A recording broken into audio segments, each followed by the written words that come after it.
back like we never left. It's Double Move Sports. As always, I'm Stef Albiero. I'm here with the fantasy phenom, my guy, Alex Lott.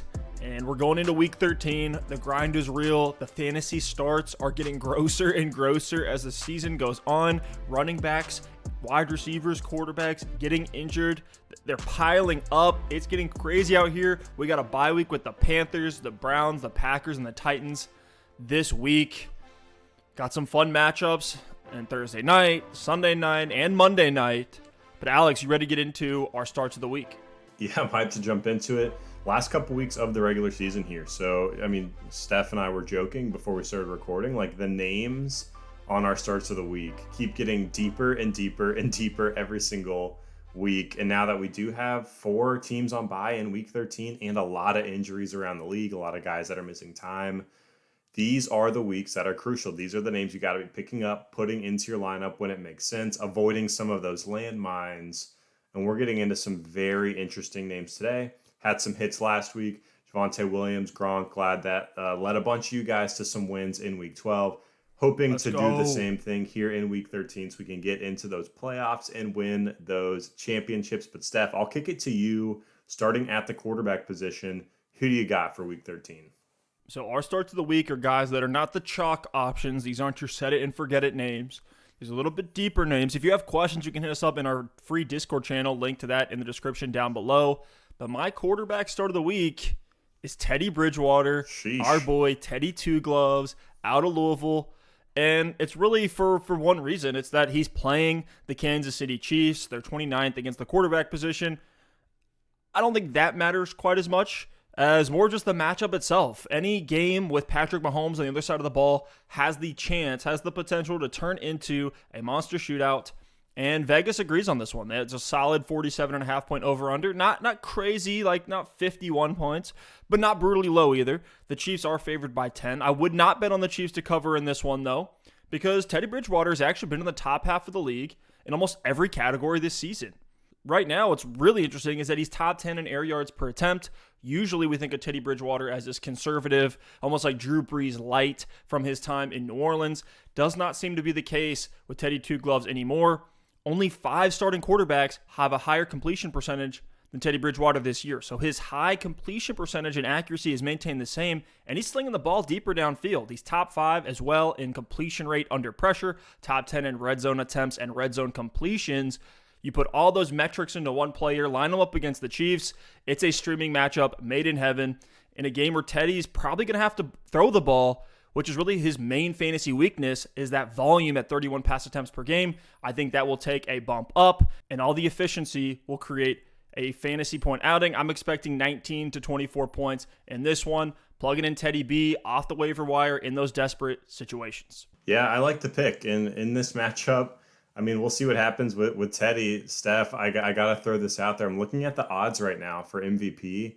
Teddy actually has the 16th best odds as of November 30th to win MVP. You know, it's plus 10,000, so I think anyone outside of that top 6, 7, 8 at this point is pretty much out of it. But Teddy's had a sneaky good, efficient year, and you said it. Like, if he can get the volume, he could put up a solid game. You know, Jerry Jeudy, Cortland Sutton, Tim Patrick, Noah Fant, we don't have those guys as our starts of the week this week. I think there still are concerns about each of them, and can they get enough volume to go around in this Denver offense? But if those guys have been letting you down, I think they could actually be solid as well in week 13. So they might get a little bump up for me, if I'm making those start-sit decisions on Sunday. Love Noah Fant this week. The Chiefs are 27th against the tight end position. I did come across that in my research, so definitely firing up Noah Fant. Let's go. Getting some bonus starts on today's episode. But, Steph, I'm going to go to a little bit more of a chalk option at the quarterback position. Probably my most chalk option today across all positions, and it's Kirk Cousins. He's going against the Detroit Lions. I mean, you and I say it every year. Kirk Cousins is in this streaming, premium streamer quarterback category. You've got Cousins, you've got names like Derek Carr, just this group of guys that are picked up, added, dropped on waivers throughout the season, started in good matchups. But this season, Kirk Cousins, in my opinion, has elevated outside of that premium streamer range. And I think he's someone you can actually be starting every single week, but certainly against the winless Detroit Lions. He's actually only being started in 38% of ESPN leagues as of right now, and he is quarterback 9 on the season. He has actually been fantastic. The floor has been a little bit higher than what we've seen in the past. The ceiling has been there as well, and he's been consistent. I look at this matchup against Detroit. Detroit is 13th against the quarterback position, but digging a little bit deeper into that, one, teams get up so much on Detroit, they really don't have to pass the ball a ton. So I think that's maybe the concern for Cousins in week 13. But you also look at some of the quarterbacks Detroit has played. Justin Fields put up a dud against them amongst others. So I think Kirk Cousins, with Dalvin Cook being out, is going to be the reasons the Vikings jump onto the Lions and win this football game. They do have 27 implied points from Vegas. It's a 46.5 point over, with Minnesota being favored by 7. So there will be some touchdowns in this game. And Kirk Cousins has thrown for 2 or more touchdowns in 8 of his 11 games this season. I like him for at least 2 touchdowns in this game against Detroit. So I know we've got some buys this week. You know, you got Ryan Tannehill, Cam Newton, Aaron Rodgers, Baker Mayfield. So none of those guys, maybe Rodgers is the only one that was like an every week start. But I know there are teams out there in need of that streaming option. And if Kirk Cousins is sitting out there to pick up and plug into your lineup, definitely confident starting him in week 13. And honestly, Alex, this is a great week for streaming the quarterback position. You also have Derek Carr against the Washington football team. I think he's a great stream start. Carson Wentz against Houston is a good one too. Exactly. So I love a lot of the high premium streamers this week, and I think we hit the nail on the head with almost all of them here. So let's move over to running backs. My running back's a little bit spicy, and it's a gross name. It's a tough one, but this is a guy that I'm considering in some lineups, and I got to be real. He's a guy that maybe I'm convincing myself. Alex, you can tell me if I'm wrong, if I need to pump the brakes here. I am willing to start Myles Gaskin against the New York Giants. He's been good. In PPR leagues, half PPR, he's been very good. It's a good matchup, too. The Giants are 26th against the running back position. If you remove that zero, that goose egg, where everyone really was like, oh my gosh, get away from Myles Gaskin as soon as physically possible. If you remove that game, we're looking at 13.6 fantasy points per game for Myles Gaskin. It's not anything crazy, but that is 20th at the running back position, right between Antonio Gibson and Josh Jacobs. So he's sitting at that low to mid-range RB2 that can and should be in starting fantasy football lineups, especially in these PPR leagues. The bummer with Gaskin is he's seeing a 58% snap share, only a 61% opportunity share on the season. Both of those are very concerning numbers outside the top 15. And that's why sometimes the usage for Gaskin randomly dips and he's not putting up fantasy points. But if you look over the last 6 weeks, Myles Gaskin's the RB7. Coming off a 2-touchdown game against the Carolina Panthers last week, 16 carries, 2 targets in a absolute steamroll of the Panthers. But one thing that I think will cause a lot of folks to potentially fade Gaskin is the addition of Phillip Lindsay, who played his first game for the Dolphins last week. So he's now in the picture. He got 12 carries of his own, which is actually decent volume for a guy that only had 3 practices before kickoff. But that doesn't change much for me on Gaskin. Gaskin's been in a 3-way timeshare all season long with Salvon Ahmed, Malcolm Brown, who's now on IR. Ahmed, to me, is really the one who should be the most concerned. He was a healthy scratch in week 11. He's seeing his usage decline over the last couple of weeks. And the good news is with Gaskin, we know he's the primary goal line back at this point in the season for the Miami Dolphins. Gaskin's 8th in the NFL in red zone touches on the season. It's led to 7 touchdowns on the year, which is 11th amongst the running backs. We've seen him with the multi-touchdown games. And as much as it stinks to see the reliance on touchdowns, there's another situation in Miami that's made Gaskin appealing, is that the Dolphins' defense is bottom 10 in terms of total yardage given up. They're bottom 10 in points per game. They've given up the 5th most passing yards on the year. It's created a situation for Myles Gaskin, for even Jalen Waddle to thrive.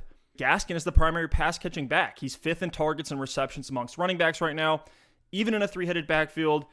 I know it's gross, and the usage can be scary, but with McCaffrey out, Dalvin out, DeAndre Swift out, Michael Carter out, maybe Darrell Henderson out, there's leagues where you're deciding between a bunch of RB3s to plug in your lineup. I'm riding the hot hand with Gaskin in those situations over Chuba Hubbard. And so he's a guy that's going to be in lineups for me this week.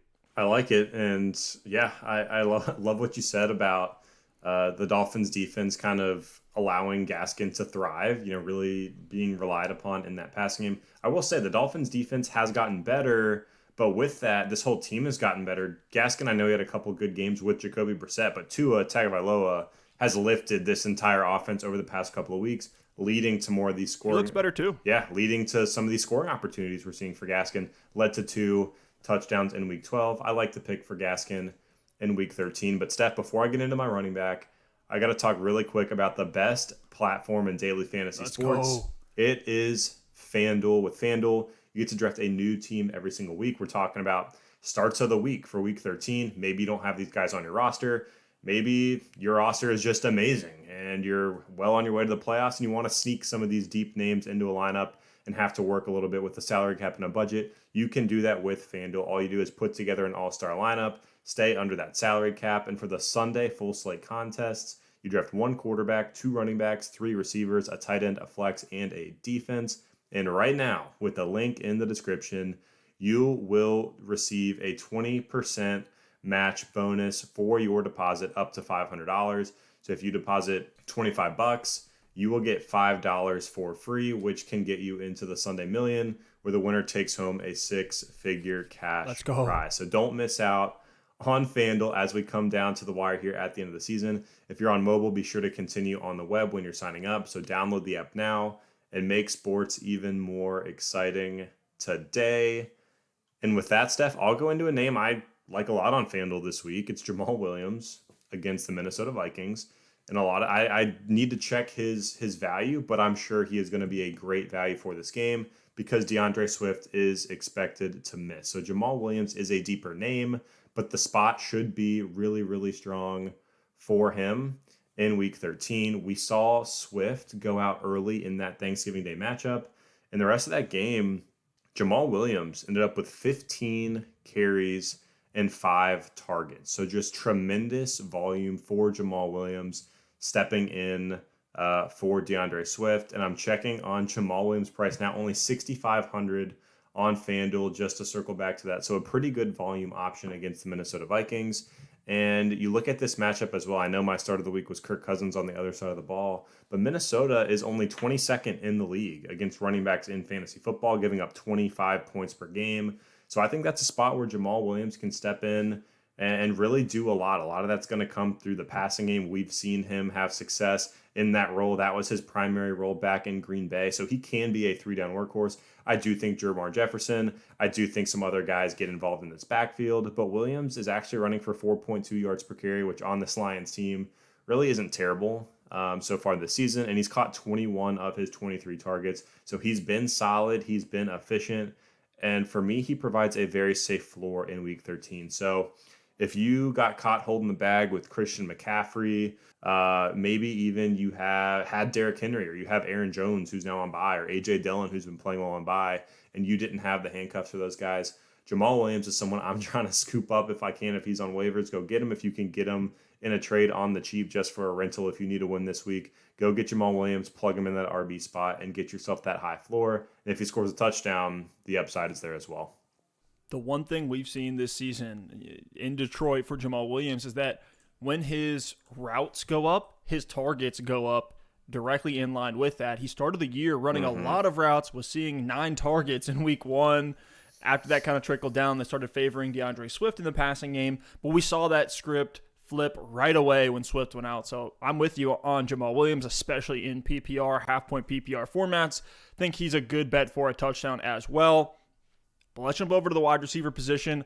My wide receiver is probably the most chalk name that I have for everybody today. It's Devonta Smith, who is playing the New York Jets. And Smitty's been on a tear. He's coming off a down week, though, where the wheels kind of fell off for the Eagles offense. But I'm totally down to ignore last week and flex Devonta Smith again. If I have a really strong lineup and I can put a running back in the flex spot, even better, I can throw Smitty into that wide receiver 2 spot, assuming I don't have better options. Because as long as the offense doesn't crumble completely, Devonta Smith has been fine for you drafted him in 12-team PPR redraft leagues. He's sitting at the wide receiver 26. So that's a high-end wide receiver 3 flex type option. He's averaging 4 receptions and 60 receiving yards a game. It's nothing crazy, but a 10-point floor you'll definitely take that all day long for this late in the season. And whether it's Jalen Hurts, who's nursing an ankle injury, won't be able to be quite as mobile, or Gardner Minshew, who steps in. The Eagles went out and acquired him. Alex, I know you have him in some deep dynasty formats, so congratulations on that Minshew stash if he plays. But regardless of the quarterback, I am willing to start Devonta Smith because Smitty and the Eagles, they take on the New York Jets.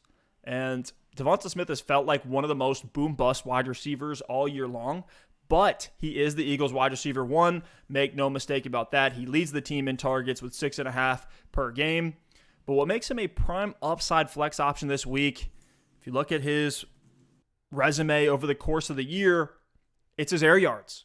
Devonta Smith right now, with a very low target total for a wide receiver one on a team, is still top 10 in air yards. That's one of the most predictive stats for wide receiver production, and he's getting deep downfield receptions. He's 7th in average depth of target, 7th in deep targets. You don't need Devonta Smith to come down with a bunch of catches like Keenan Allen for him to give you a 20-plus point fantasy performance like he did in back-to-back weeks in November against the Chargers and the Broncos. So I'm plugging Smitty in this week with confidence.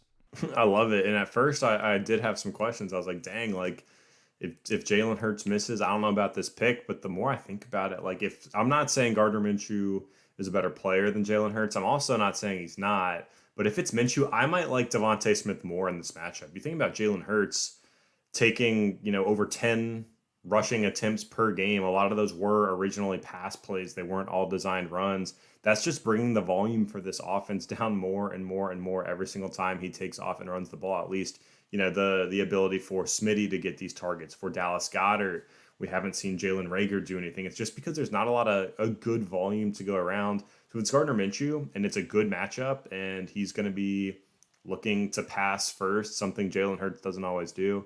I absolutely love the number one option for Philly in that matchup. So I like the pick there. And who was Minshew's boy back in Jacksonville? Was another slim DJ Chark, but tall receiver on the outside. DJ Chark. I'm just saying. But Alex, give me your wide receiver start.